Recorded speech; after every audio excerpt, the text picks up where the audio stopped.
Welcome to the Strong, Single and Human podcast, a real look at single parenting, how to navigate the ups and downs of life with kids on your own while keeping sane. We cover all manner of subjects from domestic violence, dealing with childhood trauma, through to fussy eaters and how to help your kids become resilient. I'm your host, Claire Martin. Welcome. This week's guest, Elaine Belson, obtained her bachelor's degree in psychology in 1987 and her master's degree in social work in 1993, both from the University of Maryland at Baltimore, and has been a clinical social worker for over 30 years. In addition to this, she decided to join the army at the age of 42. Because she wanted to be part of something bigger than herself and have a bigger impact on the world. And during her time, served in Afghanistan from 2008 to 2010. She is an expert in the following topics: anger management, anxiety, coping with chronic pain, depression, domestic violence, eating disorders, grief and loss, low self-esteem, parenting, relationship issues, stress, substance abuse, trauma, women's issues, and work issues. And she has provided trauma services for Hurricane Katrina, 9/11, bank robberies, military deployment, and has helped hundreds of children and teens cope with academic challenges, bullying, divorce, peer pressure, and low self-esteem. This is the Strong, Single and Human podcast. Hi, welcome back to the podcast, Elaine Belson. Welcome. Thank you for having me back. I think it's getting to the point where, you're not going to get rid of me. You're becoming a regular. It's great. It's awesome. No, so look, tell us really, really briefly about you, because we've already done we've recorded 2 other podcasts. Excuse me. And so people should be listening to those podcasts and should know who you are. But look, tell us briefly who you are. And then today we're going to be talking about an expression that you coined, embracing your humanity. Yep. Whatever that is. Right. So who are you, Elaine Belson? Since we even last spoke, my own endeavors have really progressed. So I don't think I've had a chance to really talk much about it previously. But so I have my podcast. It's more complicated than you think. And it's rebooting. And so there's that. And then I have a blog that is under the same name. That addresses, social issues, but through a psychological lens. And then I'm also starting a YouTube channel where I'm just going to have, a lot of the expressions that you hear me talk about with you, Claire. I call them mantras. The analogies, expressions, the steps, 3-step strategies. And so I'm going to be putting those on YouTube in 2-minute intervals, like a daily, I'm calling them daily mantras. So you can just tune in for 2 minutes and get your daily mantra every day. Cool. Brilliant. Brilliant. And you've been doing, you've actually been studying and dealing with psychology and social work and things like that for what? Over 30 years. Over 30 years. I mean, if you count my undergraduate degree was in psychology, and then my graduate degree is in clinical social work. So yeah, it's actually I graduated with my master's in social work in 1993. So for that, it's been 30 years. Yeah. Yeah, blimey. And then you basically worked within social work. You were a clinical social worker. Yeah. A lot of times people hear social work and they think of traditional social work, which was really originally charity based. There's a lot of case work kind of things, working with, social benefit type of stuff, right? From the get-go, I was interested in clinical psychology because my background was in psychology, right? And Yeah. in that respect, for me, I was fortunate, if you will, because that was my interest, to have very two clinical internships. My first one was at a psychiatric hospital, and the second one was at a women's center. And so I've always been really just, there's a lot of overlap when you get past the degree in terms of social workers, psychologists, marriage and family therapists, and professional counselors, right? We all basically do the same thing. So that's why we use the term therapist or psychotherapist, right? But yeah, I've been mostly doing that, except for when at the age of 42, I went through a midlife crisis, as you will. And though some people go out and buy sports cars, I decided to join the Army. And so Yes. I was a social work officer for the Army, and that was probably the closest I ever got to actually doing traditional close social work because we handled domestic violence cases. And then I was able to deploy to Afghanistan. I mean, we were told it's not a question of if, but when you will be deploying. And Wow. there I served as XO, Executive Officer for Medical Command. It was a super rewarding experience. Yeah. And now you're out of the army I've been and you're out, yeah, since now, 2010. Yes. yeah. And you're now doing all of the things that you said at the beginning, Yeah. I went which is back great. to my private practice, which is what I was doing before. I left private practice to go into the Army. And so I'm going back to that. But where I live, there are a lot of military service members, right? Wow. And interestingly enough, since the pandemic, there has been a surge of interest and acceptance in mental health, including the military. So they are so backed up, their waiting list is so backed up that they've actually started referring people out. Normally, if you're active duty, they like to keep you in-house. And so I have active duty folks that I'm seeing, as well as retired, and just Wow. Yeah. veterans, Retired non-retired veterans. Yeah. veterans. Yes. So Wow. that's Wow. really rewarding because I can, help them in a way that, other therapists that don't have that experience. Yeah. And I think it's good that, mental health is now actually being, it's being socially acceptable, right? It's getting better. It's getting It's, better. yeah. Yeah. It's not being I'm frowned on definitely quite as busier much. than I've ever been. Yeah. Yeah. And that's good, I think, because I think people are now Yeah. going, I don't feel 100%. Something's not quite right. I'm feeling anxious or Right. whatever. And they're actually going and talking to somebody about it, which is great, Right. which is Right. brilliant, instead Just of that I actually want suffering. mental health to get on par with physical health. Right. Yeah. That's the Yeah. thing that's missing, but I won't go into that. That's something that I'm addressing in my podcast. I want to take it Yeah. And forward. I've got to say, I agree with you because, yeah, we all look at physical health and what we're eating and all of that thing. And, you get all of these different Exactly. diseases that And it crop applies up, to right? everybody. We accept the fact that physical health applies to everybody, and mental health does too.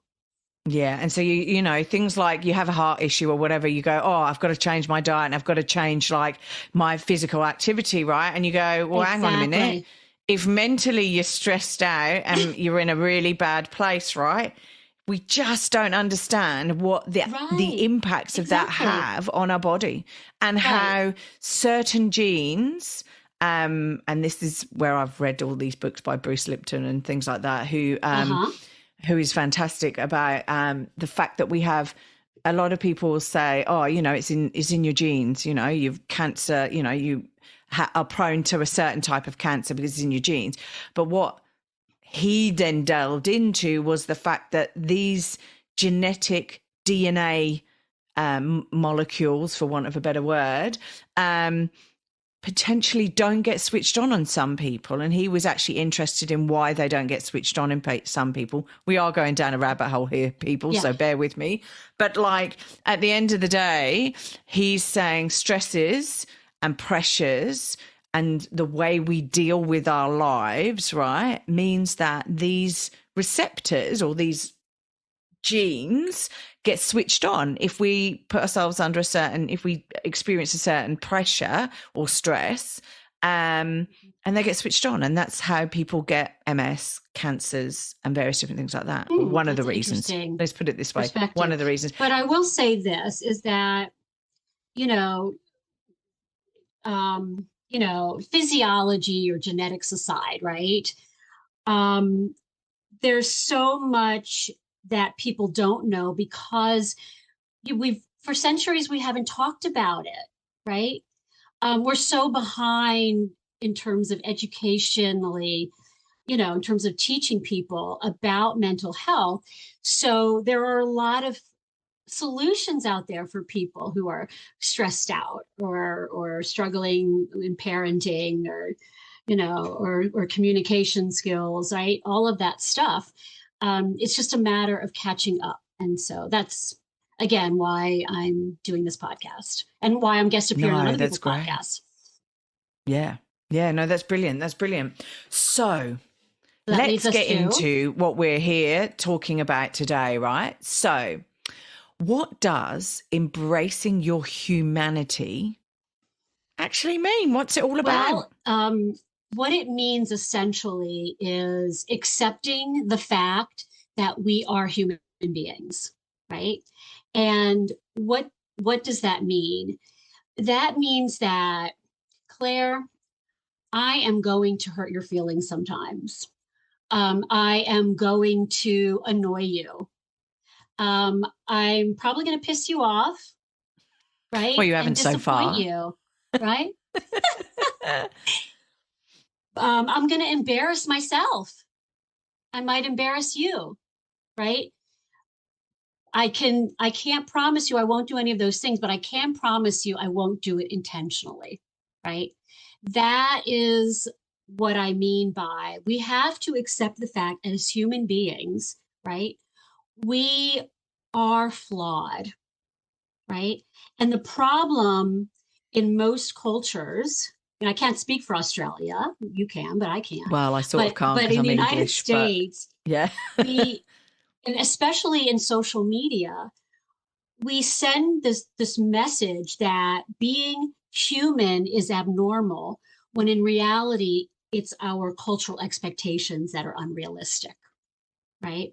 And I can give you examples of things that, that have happened, where somebody accidentally says something, they step in it, right? And then immediately it's like social media, just pounces on them, right? And we have to differentiate between, malicious intent and human error. And that doesn't mean that we forgive it or forget it, but there's another way of going about it besides shaming and blaming. Because beyond the fact that shaming and blaming makes the other person feel bad, it's not productive. It's counterproductive because it's not fixing anything. It's not repairing anything, right? And the only way to counteract when people make mistakes is communication, right?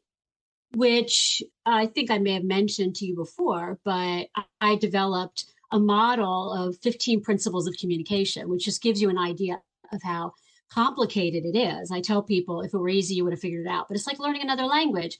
But we really need for people to learn how to communicate constructively rather than reacting, right? And pointing fingers and name calling and criticizing and shaming and blaming, which is a big part of what we see here in the United States, right?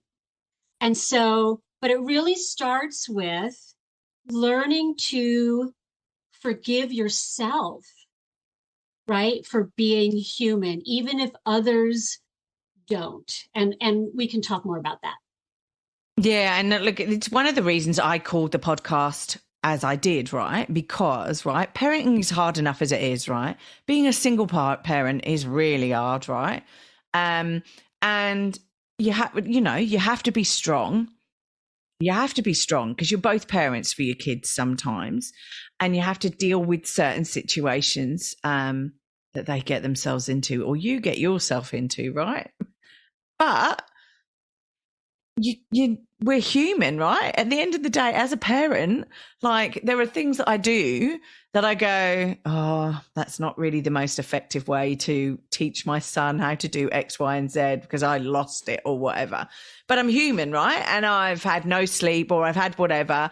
And so that was why I called the podcast Strong, Single and Human, because you have to be strong. I'm single and I'm human, right? I'm going to make mistakes. You have to embrace your humanity. Exactly. Right? And as long as you embrace those and you communicate with your child, right. And there are different ways, I suppose, to communicate with your child as opposed to communicating with an adult, but I'm sure you're going to tell us about that.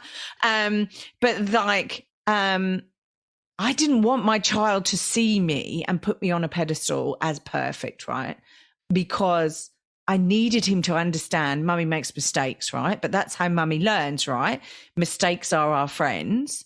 And, we need to learn from the lessons that we're going to get through life, right? Exactly. So, that's exactly the right attitude too. It's what I tell my patients. So, just as we were talking about how counterproductive it is between people, it's the same when you're talking about internally as well. Beating yourself up, second guessing yourself, right? Is not productive. So what you do instead is what I call being Columbo without the trench coat and cigar, which I think I may have brought up before, but for those of you who may not be familiar, Columbo was a detective series back in the 1970s. And he was always walking around in this disheveled trench coat. But he was very good at what he did because, oftentimes whether he was, what do they say? Crazy like a fox, I mean, he would act like he was not quite on the ball, but I like that approach because it's talking about being curious. He would ask a lot of questions, being inquisitive. And so when I say be like Columbo, what I'm saying is be understanding. In other words, be intellectually inquisitive of yourself. And when I say understanding, I don't mean like, oh, that's okay, everybody makes mistakes. No, I mean intellectually curious. So whatever it is that you did, I have an expression. People have good reasons for making bad decisions, right? There's no such thing as a wrong or a bad feeling. It's how we cope with it. And so the goal is to understand, what was I thinking at the time that I was doing that? What was I feeling? What skills or information did I lack at that time? What about my upbringing might have contributed to my reacting the way that I did, and so forth, right? And again, just like I was saying before, the reason for this is not only because beating yourself up, second guessing yourself makes you feel worse. So, it makes you feel bad, but it's also counterproductive because it's not helping you. In order to change something, like you just said, you need to learn from it. If you don't understand a problem, you can't fix it. And people have different reasons, right? Why they engage in any type of behavior. Another one of my analogies, if you see two people crossing the street in the same direction, it doesn't mean that they're heading to the same place, right? So, well, that's right. I could, be anxious for one reason and you could be anxious for another reason. And so that's why it's important to understand what was going on for me. And then once you do that, then you can start problem solving. What can I learn from this? What about so I, this is I read something the other day, so I'm interested to see what you say. So what about other people's opinions of you as such? Because I know we're sort of saying like embracing your humanity. So but if somebody said oh well, you didn't handle that very well, or you're, I don't know, you're not dressed the right way, or you're not attractive or whatever, and I've got this little thing in my head, so that's why that's why I'm asking the question, like, how would you deal with that? How do you embrace their humanity? Like, how do you embrace your humanity to embrace what they've said? Because like, yeah, I'm going to shut up because I want to hear what you say before I then talk about what I read. But anyway, carry on. Right. So hopefully people have listened to our previous podcasts or episodes here, because we do talk about this. But in other words, remember we talked about mirroring, right? Not using other people as mirrors, right? To get a sense of self. So what needs to happen is you need to separate out your behavior, the things that you do, from your worth as a person. Too often in our society, right, is people confuse those two things. And oftentimes people don't even intend it that way, right? They're not saying you're worthless as a person or you're undeserving or whatever, right? They're just reacting from a place of emotion. And oftentimes when people react from a place of emotion, they don't use emotion words. And so I think, I don't know if I remember, we talked about this last time, where I might say to you, why are you being so, so annoying, right? So yeah, I mean, that's going to make you feel bad about yourself, right? But that's also your opinion, though, well, isn't hold it? on, it's not an opinion though. Oh, okay. Okay. Wow. What's happening is I'm annoyed, right? But I don't know how Okay. to, But I don't that's know how to you. manage, regulate my emotions, and I don't know how to express them. And so it comes out that way, instead of saying, what you just said is annoying me, but I don't want to make any assumptions. So I'm going to check in with you first. Is that your intent, to annoy me? Right. And that way I'm still asserting myself. I'm expressing my feelings, but I'm doing it in a constructive way so that I'm not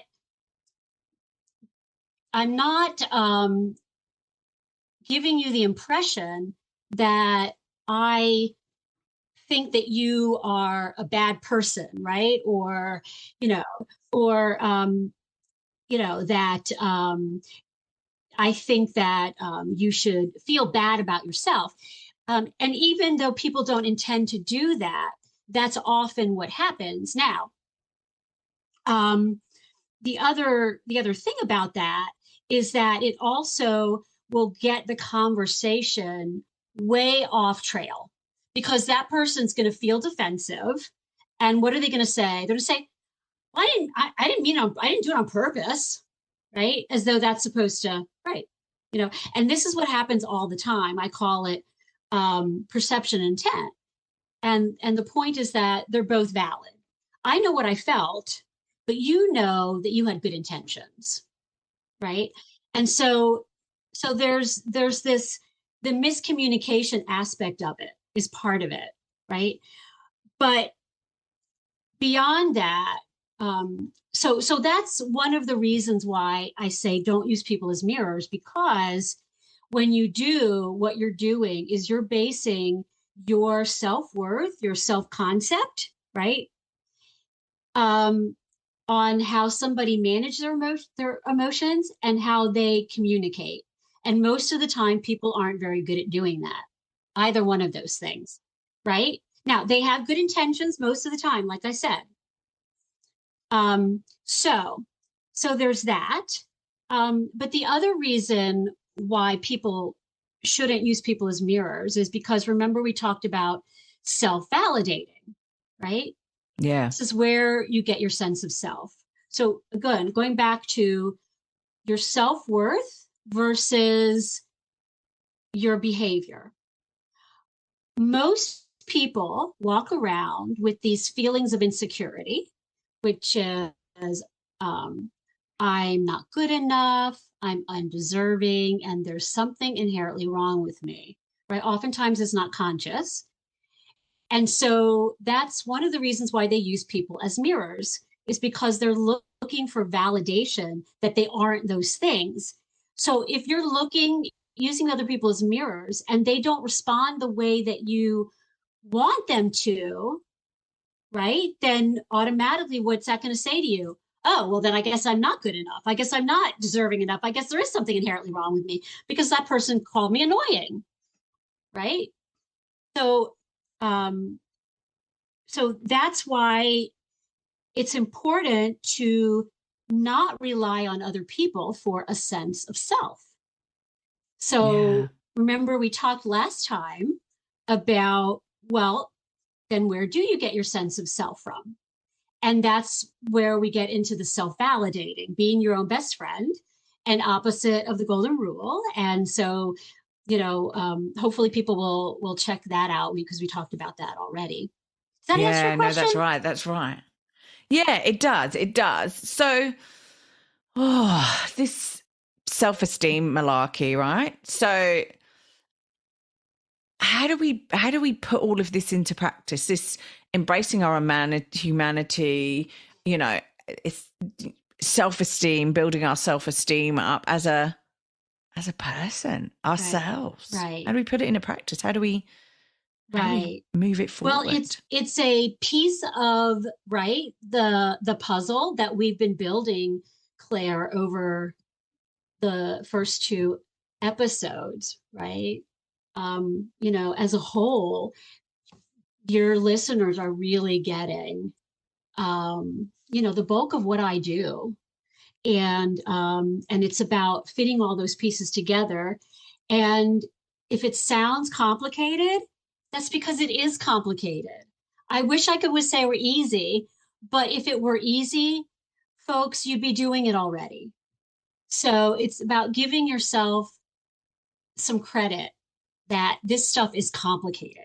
So in terms of self-esteem, um, it's really goes back to, first of all, focusing on what are you feeling like. So in the beginning, you were talking about something that you had read, and if somebody says something to you, and so immediately what happens is we get that feeling like, oh my God, I've done something wrong, or there's something wrong with me. It's those insecurities, right? Either I've done something wrong or there's something inherently wrong with me, right? And so the first thing that you want to do is you want to ask yourself, what am I feeling? Because remember that second guessing that you're doing is a um, coping mechanism, right? You're questioning yourself, you're second guessing yourself because you feel insecure and you don't know how else to cope with Yeah. those insecurities. So what do? We tell ourselves, oh my God, I've done something wrong. I need to analyze it. I need to rehash it to make sure that I don't do it again, because if I keep doing it, then I will surely be rejected, or I will surely fail, right? Um, and the answer is no. But is that where you embrace your humanity as So I'm such getting to and that. say, look, I'm going to make mistakes? So it's about asking yourself, what am I feeling in this moment, right?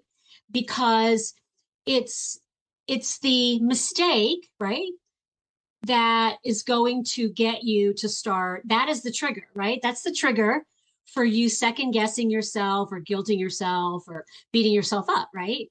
And so the first thing you want to do is you want to ask yourself, what am I feeling in this moment? And so the issue is not about content. It's not about the fact that I said you're annoying, right? The first thing that you want to do is, Claire, is you want to say, how am I feeling about what Elaine just said to me? Not the content of it, but the way it made me feel, how this person is treating me, right? Because no matter what I did, again, I still deserve to be, I'm still good enough. I'm still deserving. I'm still just a human being. There's nothing inherently wrong with me. So again, what happens is we use the way other people treat us, right, as mirrors for a sense of self. And that is why those the two self-validation techniques are so important, because they are about asking yourself, how do I treat other people? I don't treat other people that way, right? It's about giving yourself some perspective, right? So another one of my expressions is, if somebody's giving you feedback and they're making you feel bad about yourself as a person, they're doing it wrong, because there's always a way to give constructive feedback, right? And so again, even though most of the time people aren't doing it intentionally, right?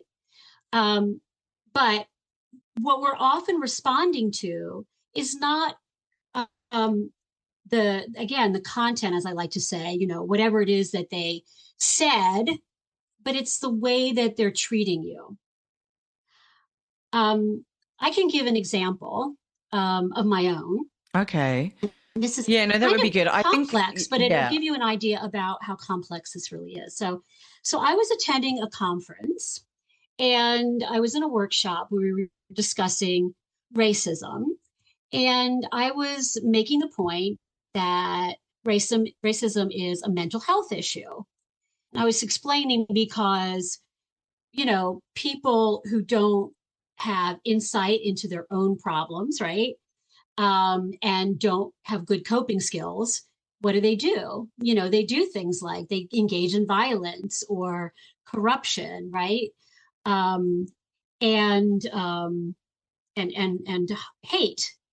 And so what I was trying to say is that it is, quote unquote, a solution, right, for people that lack insight and coping skills. Basically, there's a lot of people out there who just act on emotion, right, and they don't know where it's coming from. They don't know how to regulate it, what to do with it, so they just react. And they don't have the coping skills, and they don't understand why they're doing it, and they don't understand how to fix it. So I made the analogy to so I mentioned that I was Jewish, right? And my Polish grandfather lost his entire family in the Holocaust, right? And so I was using the analogy to what was called, quote unquote, the final solution. That was Hitler's way of Not really a solution, right, but yeah. that's why I call it, quote unquote, solution. Yeah. Right, because it's their solution, but it's not a good solution. Yeah, it's a horrible solution. Well, I think it was his solution. Right. Yeah. So, but that's what that's why I was trying to make the analogy, is that, some people, they call these things solutions, right? They're not really solutions, right? They're very, very dysfunctional. So anyway, so fast forward, I'm sitting at lunch, and this another attendee comes up to me. She goes, "What did you mean by that when you were talking about solution?" And so I was explaining to her, and then she says, because I was really offended by that, and some other people were offended too. And so you can imagine, my first thought was, "Oh my God, I've offended people. I feel so horrible," because I have this thing about being appropriate, comes with being a therapist. I'm always trying to think of just the right way to say something, right? And so my first reaction was this feeling of, doom, like, oh my gosh, I've done something terribly wrong. And so And, and then she said, I'm Jewish. And I said, well, I'm Jewish too. And I don't know, maybe she missed that part. I don't know. She may have missed the part. Are we talking about my grandfather? Because that was earlier in the workshop. So so then I explained it again. And then she stopped and she thought for a minute and then she goes, okay, and walked off. And so, but here I was left with, oh my God, have I done something wrong? Right? How many of us have Yes. felt in that situation? And so I started to process it, right? I don't just talk the talk, I walk the walk. And I was asking myself, what am I feeling? Right. And so the first thing that I realized I was feeling was, that I've I know that I'm a human being and I'm gonna make mistakes. And maybe that's what I did, but I just need to understand what I did and look at that. And it doesn't necessarily mean I'm going to change something. It was feedback, and I'm going to look at that and see whether or not there's something that I need to change. And I certainly will take that in consideration next time. If I'm talking about that, I'll be very careful to make sure people understand that I'm not you know, promoting, anti-Semitism, right? So it's feedback for me. Um, but I still felt uncomfortable, right? And that's why I tell people to use your feelings because they will help you. And so I knew that if I was still feeling uncomfortable, there must have been more to it than that. And so then I thought, well, it was really brave of her to come up to me and tell me that. She didn't have to do that. And so and I didn't get a chance to because I was so overwhelmed by my own feelings that I didn't get a chance to thank her for being upfront with me. And so I thought to myself, if I run into her, I will definitely um just commend her for being honest, Yeah. because I do that to Yeah. people, That's especially fair enough women. because so many people Especially aren't. women, right? Yeah. But I was still feeling uncomfortable. And I'm like, what is this about? Is that Hold on, because, I'm was not that done. I'm because, not done. I'm gonna oh, tell you. And then I realized what it was. It was the way that she went about it. It was very like stealthy. And again, I'm sure she didn't mean it intentionally, but she didn't come up to me and say, Elaine, what you just said, it offended me. I just want you to know that. And this is the way I heard it. She didn't say that. She just come up and go, what did you mean by that? And so I thought she really was trying to understand the point that I was trying to make. And then when she came back with, well, I was really offended by it, it was like it totally caught me off guard. through you? Yes, Yeah. it threw me. And I realized that part of the reason I was feeling bad was because of the way that she went about it, right? That she kind of just threw it in there, right? And I didn't get a chance to process it and find out. Because normally what I would say is, okay, I use empathic listening. Again, it's a tool. Doesn't mean you agree. I would say, so tell me what I said or did that made you feel that way, that led you to, so we can clarify this and I can learn from it. But I was so, taken aback by that. Well, sort of sideswiped, That yeah, thank really, you, because thank she's you. one, yeah. I try to think of the word, But is that because but again, yeah. I don't think she But did is it that because intentionally. she's rubbish at communication? Not rubbish. Is that Not because she's rubbish. rubbish? I think it's normal.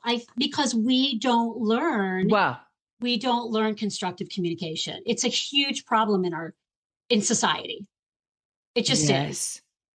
Well, it's everybody likes to be told good things, don't they? But it's really then around how do we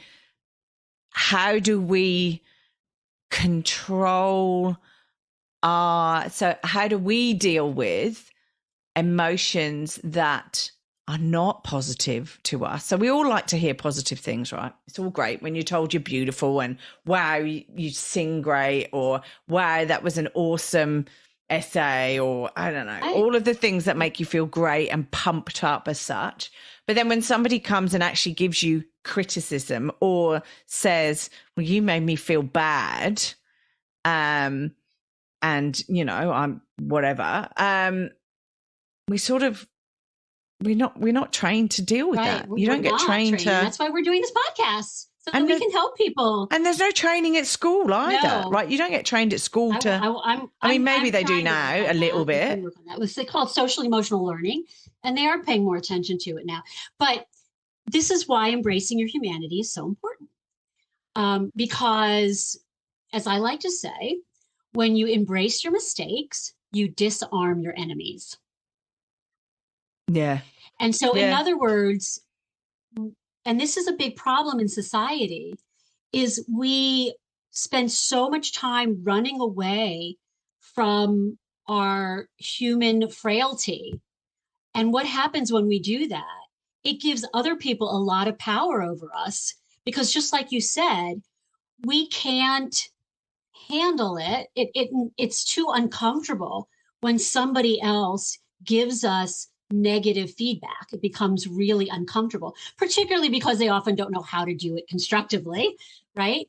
But so embracing your mistakes, right, means acknowledging that you are going to do those things. That's where we started, right?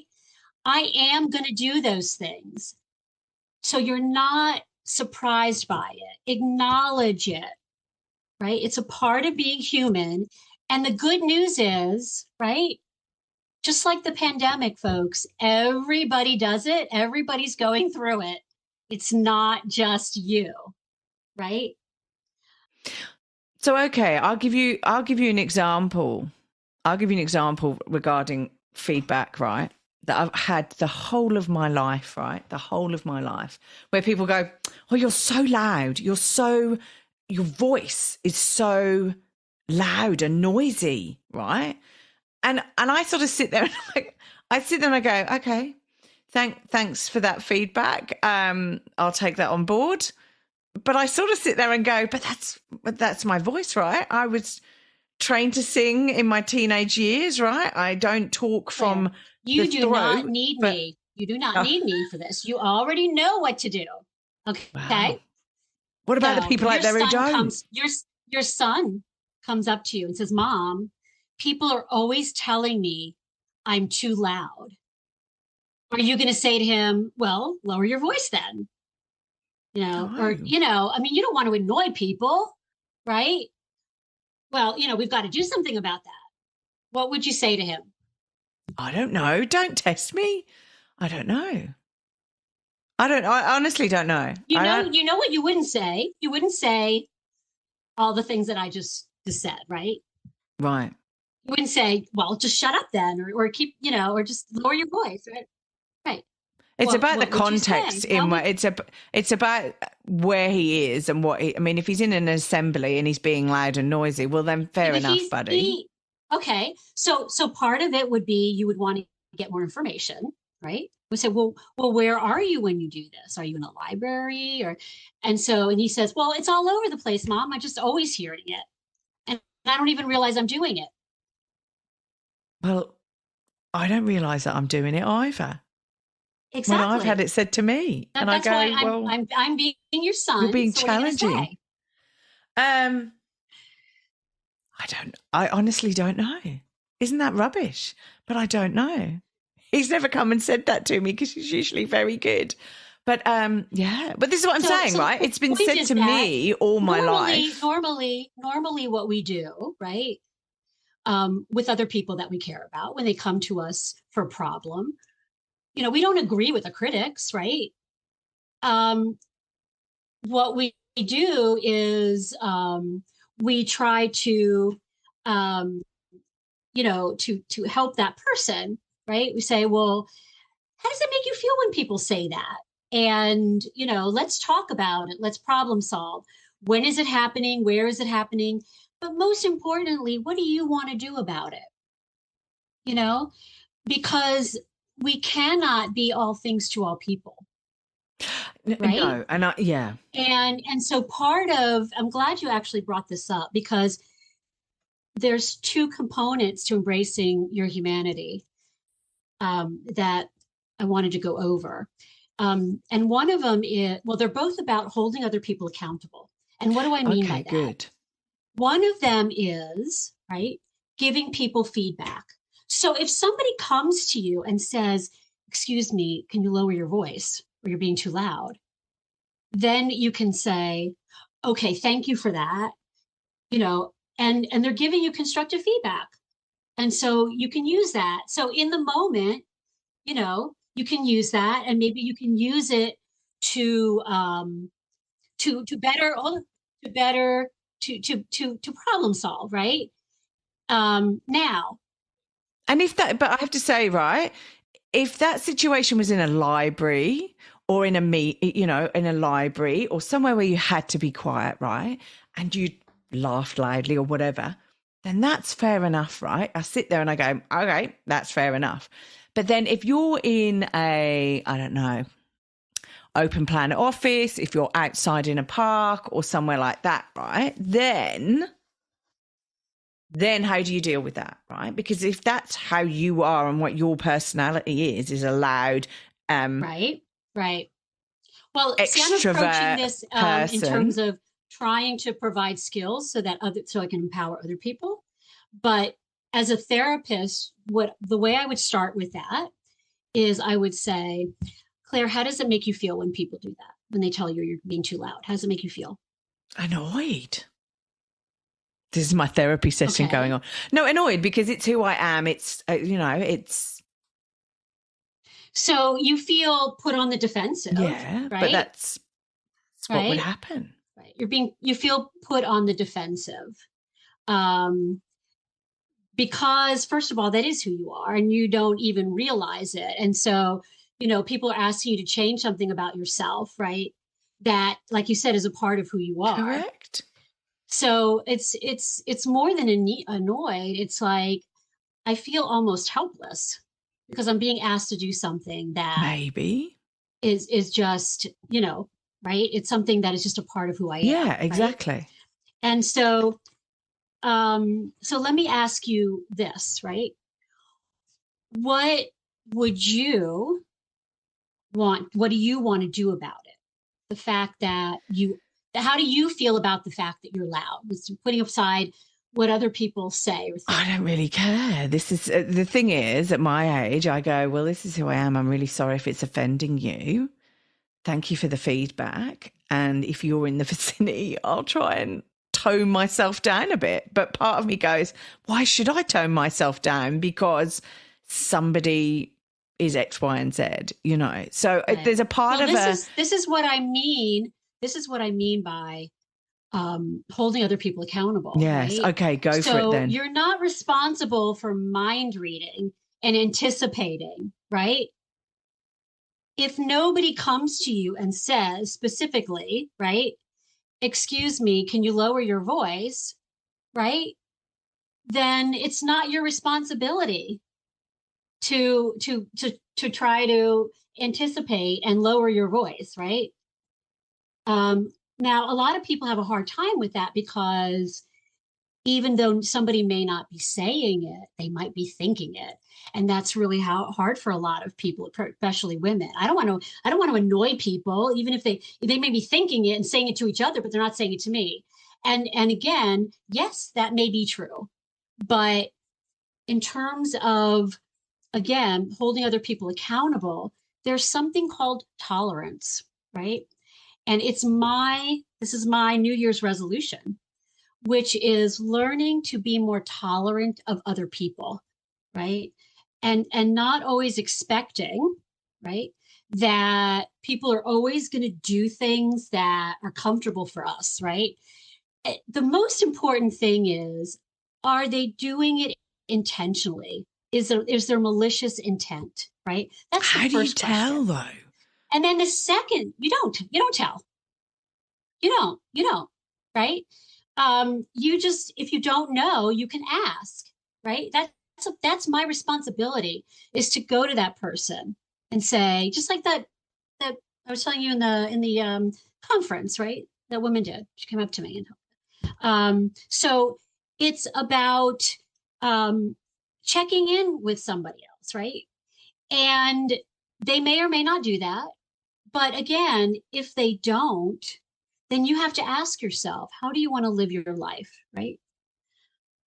According to your values or according to somebody else's values? Because your values are what?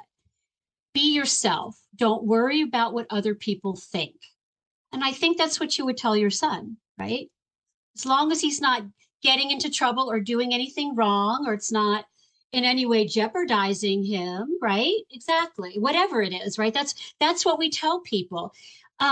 So in other words, it's basically embrace your humanity, be yourself. Don't constantly walk around worrying about Yeah. And offending people, embarrassing people, annoying people, et cetera, right? That's the baseline. Now, if somebody comes to you with feedback, right, then you can take that into consideration in that moment, but you don't generalize it. It has nothing to do with, remember, your worth as a person, who you are as a person. It doesn't define you as a person. This is behavior, right? So that's off the table completely. And then the second thing is, if they don't come to you, right, well, then that is up to them. And like I said, what I try and encourage now is more of, before you go to somebody and say, hey, can you mind not doing this or that, or you offended me or whatever, let's all just try to embrace, like you talked about, embrace other people's humanity, right? Especially if it's somebody that right? But, think to yourself, does that person, do they mean it intentionally, right? Do I think they mean it intentionally? What do I know about this person, right? And you can always check in if you're not sure, but, most of the time that is the case, just like we were talking about earlier about perception and intent. Most of the time, I can tell you as a therapist that 9 times out of 10, people do not mean to hurt other people's feelings or annoy them or whatever intentionally, right? And so we all have to learn to be a little bit tolerant of each other's differences and our flaws, right? And our human frailty. And it's funny because I have something very similar to that, which is I'm a problem solver. It's in my DNA. And I tell people, don't present a problem to me if you don't want me to solve it, because I cannot help myself. And I got to the point where I'm just like, this is who I am. If somebody wants to come to me and say, hey, Elaine, kind of cool it, I'm like, okay. But otherwise, I'm not worried about it. Right. Yeah. Well, I'm a woman, right? So I need everything out of my head, right? And I work in a male environment. So I've learned to prep my male colleagues or my male friends, because I have a lot more male friends than female friends, to say, guys, I just need to get this out of my head. Don't need you to solve it. Don't need to feel like you need to come up with a solution for me. I need to just get it out. We can have a conversation around it. That's smart. But I'm not needing a solution, because I'll have a solution once I have it out of my head. Because it seems to be all a jumble mess. This is what I do for a living. People come and give me problems and they want solutions. So it's very hard for me to turn it off. So but I want to make sure that, because if you understand, then hopefully the listeners understand what it is I'm saying about the fact that, the problem is not, again, to be all things to all people or to be worried about, upsetting other people. It's to trust yourself that you're okay the way that you are, right? But that you're not perfect, that you are human, okay? That's the point. The point is, I'm human and it's okay. And that's why I say it is essential to this entire piece about self-esteem, because if you cannot accept the fact that I'm a human being, then you're going to continually think to yourself, I have to be perfect. I can't make mistakes. And you just get Yeah, caught no, up no, in no. that hamster wheel. Yeah. But also, right, I don't understand. It's a bit like, and I haven't been in these situations, thank God, but I know people who have, where, so people have said to me, you're very loud, blah, blah, blah, etc. But then I've heard other people say to other people, oh, your voice is annoying. Please shut up, right? And things like that. And I go, why on earth? Why on earth would you give that feedback to somebody? So for me, that sits, if I've heard somebody get that feedback, it sits very uncomfortably with me because I go, but that's your opinion of their voice, right? Therefore, their voice may not be annoying to anyone else, right? It's just that it might be annoying to you, or people who eat and make a noise. Do you know what I mean? Remember, we're not, you're responding to, again, is the way somebody's treating you. They're calling you annoying or Yes. loud, right? But remember, we're not using other people as mirrors. So this is this is only about, what do I want to do with this information? This is your decision, because, hold on, because it's your life, right?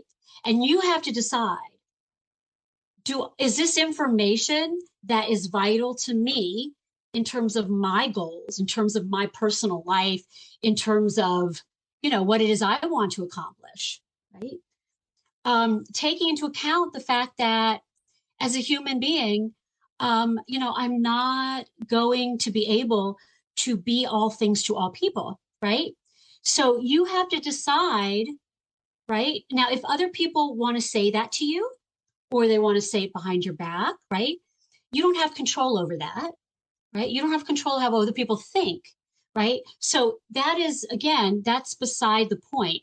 The point is how you cope with it, what you want to do about it, right? And if you Okay. decide, So then is it that if you decide that, go on.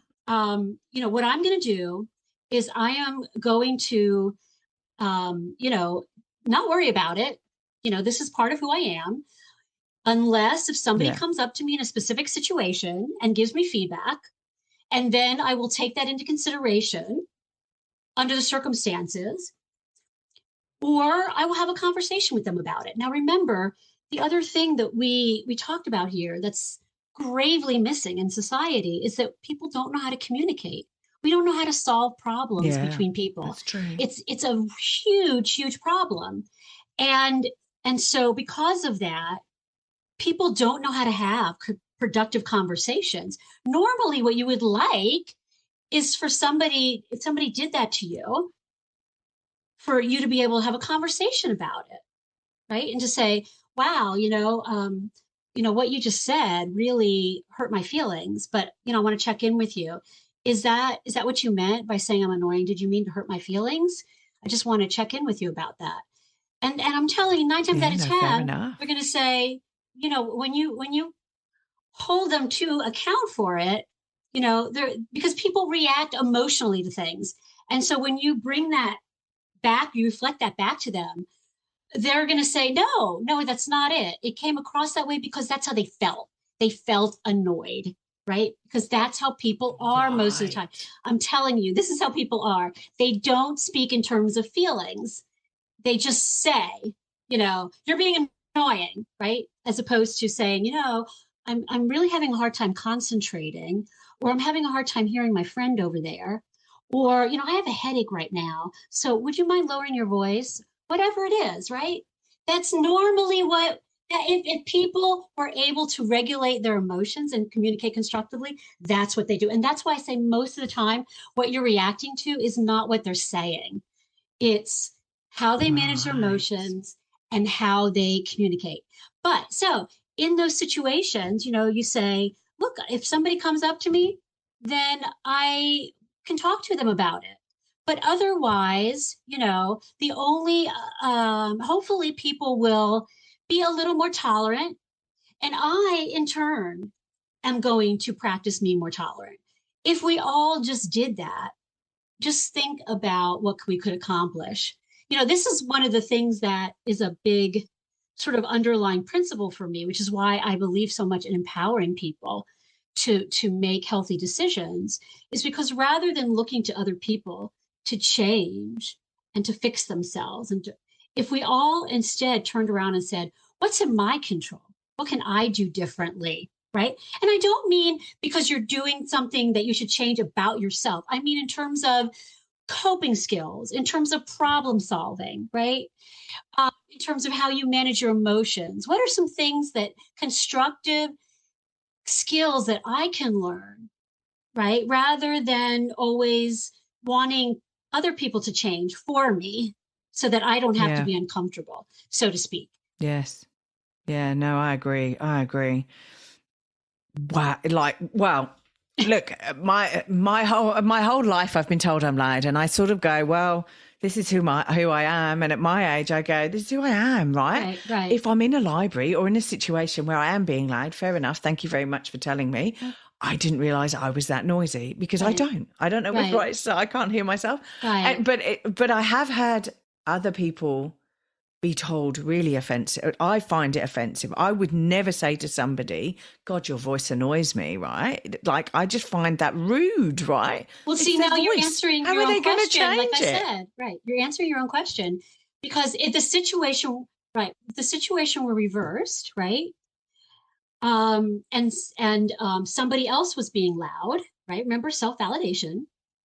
How would you handle it? What would you say to them? If it was a situation, so I would say, oh, look, I just need to really concentrate on whatever I'm doing or whatever. 9 times out of 10, if they're being really loud and I'm in the area and I'm not having to concentrate on anything, I'll probably be really loud with them. But at the end of the day, it's, like you said, oh, look, I've got a headache. Would you mind just either taking it away and having a discussion away from where I am? Or I would actually go and say, oh, I don't want to offend you, but I really need to concentrate on this. So I'm going to get up and go into an office or whatever. And I'm going to move me, right? So I either move me or I explain the situation and go from there with whoever I'm at, right? Because I probably should have used that. Come out with... Right. That's the opposite of the golden rule. The other one, when I was asking about your son, is about being your own best friend, which is usually when you're being hard on yourself. When you're being hard on yourself, then it's, be your own best friend. But you just answered the question because you just said, I would not handle it that way. And so that tells you what you're reacting to is not the feedback that you're being loud. It's the way the person's going about it. Yes. And I suppose it's like you at the conference. It's like you at the conference. It still didn't feel right. And I suppose if somebody had said, oh, you're just so loud, right? I'd be like, well, that's a very rude way of putting it. In what concept are you saying? Why am I being so loud about, Just remember when people do that, we're each responsible for, again, if we turn inward, right? And we ask ourselves, what can I do differently?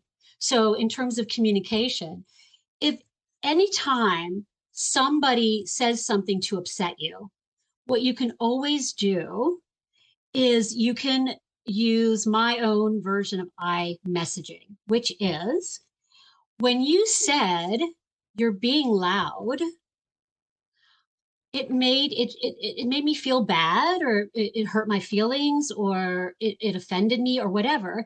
But I don't want to make assumptions. So I'm checking in with you. Is that how you meant to come across, or is that how you actually feel? Right?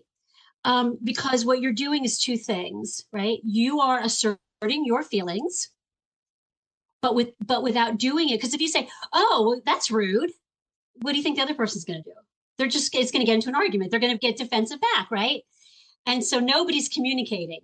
And you're also, when you say, "Boy, you're being rude," you're also reacting emotionally, right? Because you're hurt by what they said, or you're offended by what they said.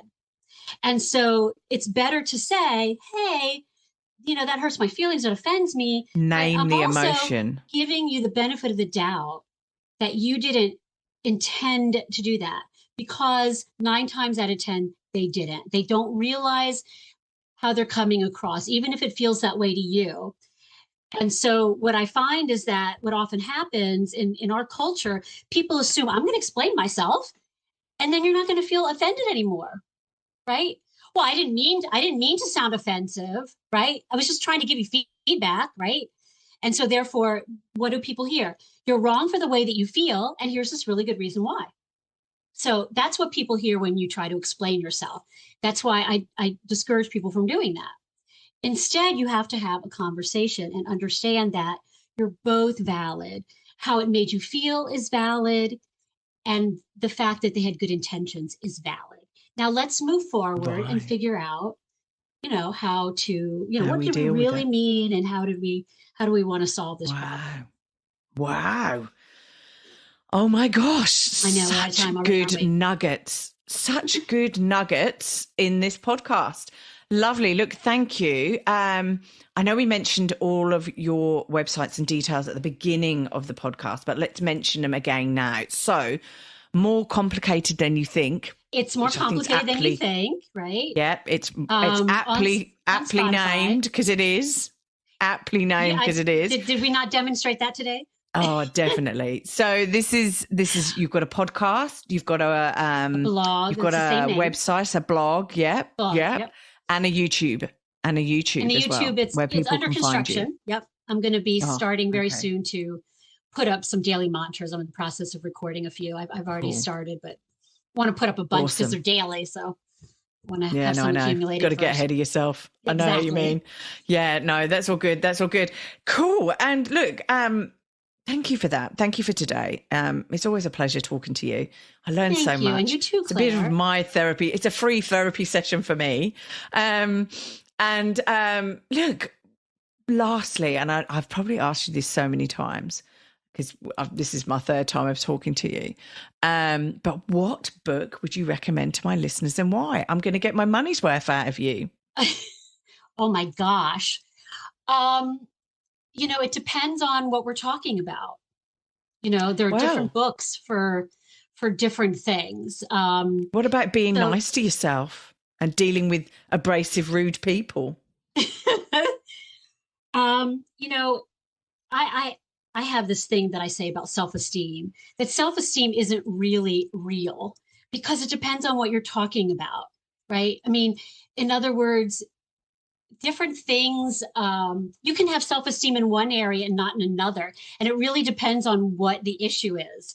So like, for example, with anxiety, a lot of people, it's the way they deal with their anxiety that compounds the, bad feelings about themselves, right? And so there's a book, it's called the Anxiety and Phobia Workbook by Edmund Bourne, and that's a British spelling, EDMUNDBOURNE. It's in like its 7th edition. It is like the go-to for therapists. Has a lot of exercises in it. For parenting, there's a book called How to Talk So Kids Will Listen and Listen So Kids Will Talk. Again, been around a long time. One of the authors is Adele, Adele, Faber, Faber. There's also a teen version, How to Talk So Teens Will Listen and Listen So Teens Will Talk. Oh my God. Wow, blimey. I think a lot of people will need that one. As I really have to think about You've given us 3. Thing. I'm I sorry. only wanted 1. Oh, 2. No, that's 2, okay. No, there's 3 there. What's 3? Well, the teens, children. Yeah, it's 3. It's okay. It's cool. Look, thank you, Elaine. Thank you so much. Yeah, no, that's okay. Sorry. So I mean, I can think of some books, but I like to give ones that are practical, that give people things that they can use. So yeah, and I don't think you've given those ones before, so it's great. It's great. We'll have to get you back again. Make this a regular monthly slot. No, it's good. No, we will have to get you back. It's great. I'm going to let you get on with your evening because it's evening where you are, and it's slowly, gradually been getting darker and darker and darker and darker where you are. And look, thank you so much. Thank you, Claire, for giving me the opportunity to help your listeners. It means a lot to me. My pleasure. My pleasure. Thanks for listening. If you've enjoyed this podcast and you would like to hear more, please hit subscribe wherever you like to hear podcasts. If you would like to support us further, share this episode with your friends and family. And finally, drop us a review on iTunes, as I'd love to hear your thoughts, comments, and ideas. It all helps me to understand and produce awesome content you want to hear just like this. If you want to check out our past episodes, write to us, appear on the podcast, or for links, resources, and show notes, go to our website, www.strongsingleandhuman.com. We are also on all the usual social media platforms, Insta, Facey, and Twitter. I hope you have a wonderful week, and I hope to see you back here again soon. Be kind to yourself, and remember, no one is perfect. We're all just putting one foot in front of the other and doing our best. I'm Claire Martin, and you've been listening to the Strong, Single and Human podcast.